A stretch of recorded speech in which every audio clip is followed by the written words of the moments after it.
रवि एक साहसी लड़का था जो जंगल के रहस्यों के बारे में बहुत उत्सुक था।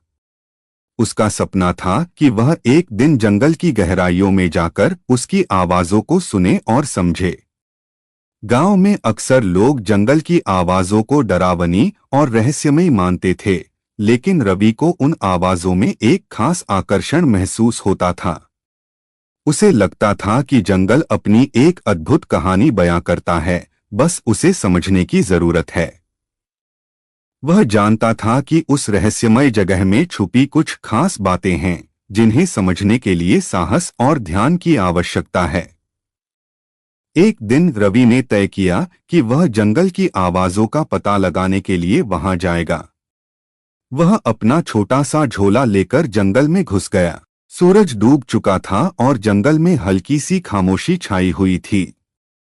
अचानक कहीं से एक अजीब सी आवाज आई, जैसे किसी जानवर का गुर्राना। रवि थोड़ा डरा, लेकिन उसकी जिज्ञासा ने उसे और आगे बढ़ने के लिए प्रेरित किया। वह सोचने लगा, यह आवाज क्या है और कौन सा जानवर यह आवाज कर रहा है। उसकी कल्पनाएं और भी गहरी हो गईं और वह जंगल की आवाजों को समझने की ओर बढ़ा। जैसे जैसे रवि जंगल में और गहरा गया, आवाजें और भी अजीब होने लगीं। उसे अलग अलग प्रकार के शोर सुनाई देने लगे, जैसे पेड़ों की सरसराहट, पत्तों का खड़खड़ाना और दूर से किसी पक्षी का चीखना। रवि ने सोचा, क्या ये आवाजें सचमुच डरावनी हैं या फिर यह जंगल की भाषा है जिसे समझने की कोशिश करनी चाहिए। उसकी जिज्ञासा और भी बढ़ गई और उसने तय किया कि वह इन आवाजों को समझने की पूरी कोशिश करेगा।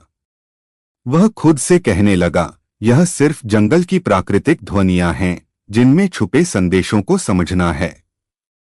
रवि धीरे धीरे जंगल की गहराइयों में पहुंच गया। वहां उसे एक बड़ा पेड़ दिखाई दिया, जिसकी छाव में कुछ कंकाल जैसे आकार थे।